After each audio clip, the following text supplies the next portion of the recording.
സ്വാതന്ത്ര്യം സംരക്ഷിക്കപ്പെടുന്ന സമയത്ത് തന്നെ മറ്റുള്ളവരുടെ നിലപാടുകൾ നിശബ്ദനാകേണ്ടി വന്നിട്ടുണ്ടോ? അല്ലെങ്കിൽ അവരുടെ കൃത്യമായ ഒരു ലക്ഷ്യപ്രാപ്തിയിലെത്തുന്ന മാധ്യമം? ഞാനൊരു കഥകൾ പറയാം.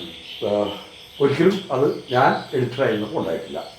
ഒന്ന് അത് ചോദ്യത്തിൻ്റെ ഉത്തരം. പിന്നെ മാത്രമല്ല, മീഡിയ വൺ തുടങ്ങി ഞാനവിടെ 7.5 കൊല്ലം ഉണ്ടായിരുന്നു. അതിലൊരു മീഡിയ വൺ തുടങ്ങിയ കാലം മുതൽ 7 കൊല്ലം വരെ അതിൻ്റെ കണ്ടന്റ് എന്താണെന്ന് പരിശോധിച്ച് നോക്കുക.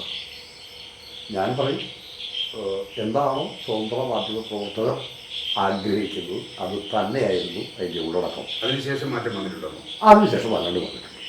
ഇപ്പം എനിക്ക് ആ കണ്ടന്റ് എന്താ ഞാനുണ്ടായിരുന്ന കാലത്തൊന്നും മാറിയിട്ടില്ലെന്നല്ല. അതായത് മീഡിയ വണ്ണിൻ്റെ കാലമായിട്ട് ആദ്യമേ തന്നെ ഞാൻ പറഞ്ഞ പോളിസി ഡോക്യുമെൻറ്റിൽ മതേതരത്വം, ജനാധിപത്യം, അതായത് ഭരണഘടനാ മൂല്യങ്ങൾക്ക് അനുസൃതമായി പ്രവർത്തിക്കുന്ന ഒരു ചാനലായിരിക്കും അങ്ങനെ പറഞ്ഞിട്ടുണ്ട്. മതേതരത്വം, ജനാധിപത്യം ഇവ സംരക്ഷിക്കാൻ നമ്മൾ അവർക്കൊപ്പമായിരുന്നു. സാമൂഹികമായ രീതി, ഏറ്റവും താഴേക്കിടയുള്ള മനുഷ്യൻ്റെ പ്രശ്നം, നാടിൻ്റെ വികസന പ്രശ്നങ്ങൾ, ഇതൊക്കെയാണ് കൊണ്ടുവരേണ്ടത് എന്നാണ് ആ പോളിസിയിൽ പറഞ്ഞിരിക്കുന്നത്. ഞാനുണ്ടായിരുന്നത് പോലും ഈ പോളിസിക്ക് തെറ്റായ വാർത്ത അതിനകത്ത് വന്നിട്ടില്ല എന്നല്ല ഞാൻ പറഞ്ഞത്. അപ്പോൾ ചില സമയത്ത് വന്നിട്ടുണ്ട്. അത് ഞാൻ പിന്നീട് വിശദമായിട്ട് പറയുകയും ചെയ്യാം. അതിൽ ഒരു വിഭാഗം, ഒരു ചെറിയ വിഭാഗം, പറയാം, ഇപ്പം ബുദ്ധിമുട്ടൊന്നുമില്ല. അവിടെ ഉണ്ടായിരുന്ന ഒരു പ്രവണത, ഈ സംഘടനയുടെ പ്രവർത്തകരായിട്ടുള്ള ആളുകൾ ഈ പോളിസിക്ക് വിരുദ്ധമായിട്ടുള്ള ചില സാധനങ്ങൾ, ചില വാർത്തകൾ അതിനകത്ത് കടത്തിയിട്ടുണ്ട്. അത് പ്രധാനമായിട്ട് ചാനലിൽ ചിലത് വന്നിട്ടുണ്ട്. അത് പ്രധാനമായിട്ട് സംഭവിച്ചുകൊണ്ടിരുന്നത് ഓൺലൈനിലാണ്. അതവിടെ ഞാനോടൊപ്പം തന്നെ സംഭവിച്ചിട്ടുണ്ട്. പക്ഷെ ഞാനിത് കണ്ടുപിടിക്കുന്ന നിമിഷത്തിൽ ഇത് ഈ കാര്യം അത് അതിൻ്റെ ഡയറക്ടർ ബോർഡും അതിൻ്റെ ഒരു ഗവേണിംഗ് കമ്മിറ്റി ഉണ്ട്. ആ കമ്മിറ്റി ഇത് വളരെ കൃത്യമായിട്ട് പറയുകയും എഡിറ്ററായിരിക്കും ഇത്തരത്തിലുള്ള യാതൊരു സാധനങ്ങളും ഇതിനകത്ത് വരാൻ പാടില്ല, എഡിറ്റർ തീരുമാനിക്കുന്ന വാർത്തകളുണ്ട്. അപ്പോൾ ടി വിയുടെ കാര്യത്തിൽ അത് തുറന്നില്ല. പക്ഷെ നമുക്ക് ഇതെന്താ വെച്ച് കഴിഞ്ഞാൽ ഇത് സിസ്റ്റത്തിൽ നിന്ന് തന്നെ പാരലൽ കമ്മ്യൂണിക്കേഷൻ പോലുള്ള ചില കാര്യങ്ങൾ നടന്നിട്ടാണ് ഈ കാര്യങ്ങൾ നടന്നിരുന്നത്. അപ്പോഴൊക്കെ അബ്ദുൽ സാഹിബും അതേപോലെ അതിൻ്റെ ചെയർമാനായിട്ടുള്ള അന്ന് ആരിഫലിയായിരുന്നു. അതിനുശേഷം ഞാനവിടെ ഉള്ളപ്പോൾ തന്നെ ഈ അമീർ മാറുന്നുമുണ്ട്. അപ്പോൾ അവർ വളരെ കൃത്യമായിട്ടും ഇത് എഡിറ്ററുടെ പ്രോഡക്റ്റാണ് വരേണ്ടത് എന്ന് പറഞ്ഞിട്ടുമുണ്ട്. എന്നാലും ഇത് ആവർത്തിക്കുക. അപ്പോൾ നമ്മളിത് ഒരുതരം കണ്ണിൽ എണ്ണ ഒഴിച്ചിട്ട് നോക്കിയിരുന്നില്ലെങ്കിൽ എന്തേലും വന്നു പോകും എന്നുള്ളൂ. അത് അത്ര സുഖകരമായ ഒരു സംഭവം അല്ലല്ലോ. അവിടുന്ന് ഇപ്പോൾ ഈ വിടാൻ തീരുമാനിച്ച ഇത്തരം അസംതൃപ്തികൾ അത് ഡെവലപ്പ് ചെയ്തിരുന്നു. അപ്പോഴും ഞാൻ പറയും, ഈ ചെറിയ അബറേഷൻസോട് കൂടി പോലും മലയാളത്തിലെ നല്ല വസ്തുനിഷ്ഠമായി വാർത്തകൾ കൊടുത്തുകൊണ്ടിരുന്ന ഒരു സ്ഥാപനം തന്നെയാണ്. ഇപ്പോഴും ഞാനതിനെ പൂർണ്ണമായിട്ടൊന്നും തന്നെ പറയില്ല.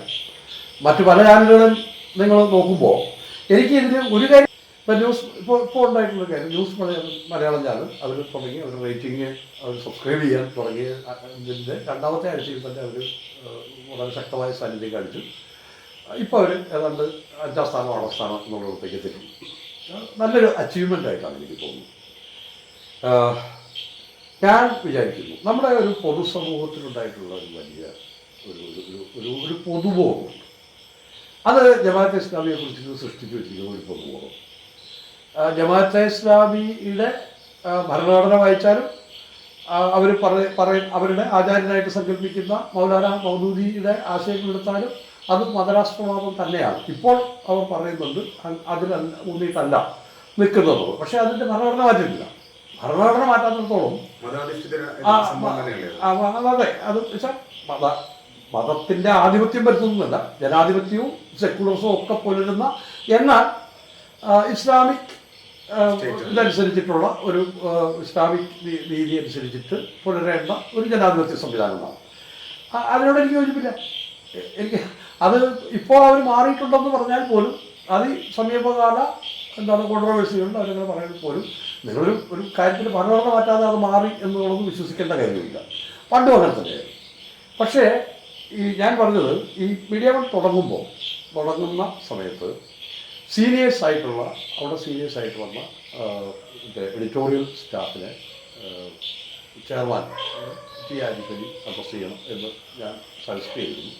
അദ്ദേഹം പറഞ്ഞ ഒരു വാചകമുണ്ട്.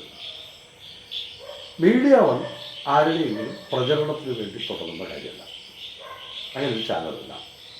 ഇതിൽ നമ്മൾ ഒരു പോളിസി, ആ പോളിസി കേരള സമൂഹത്തിൽ അത്തരത്തിലൊരു മാധ്യമപ്രവർത്തനം ആവശ്യമാണ് എന്നുള്ളതുകൊണ്ടാണ്.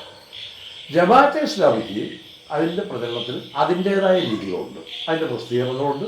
ആ വഴിക്ക് നിങ്ങളാരും ജമാഅത്തെ ഇസ്ലാമിയുടെ പ്രചരണം ഏറ്റെടുക്കാനുള്ളവരല്ല.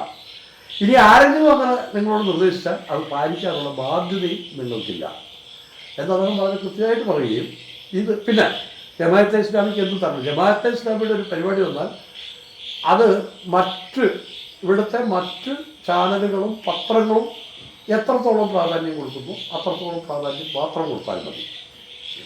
ഇതൊക്കെ അങ്ങനെയാണ് മീഡിയ വൺ തുടങ്ങുന്നത്. പക്ഷെ പിന്നീട് ഞാൻ പറഞ്ഞത് ഒരു 6 വർഷമൊക്കെ കഴിയുമ്പോൾ, തുടങ്ങിയിട്ട് 6 വർഷം കഴിയുന്നതുകൂടി അതിൽ നിന്ന് വ്യതിചലിക്കാൻ തുടങ്ങി.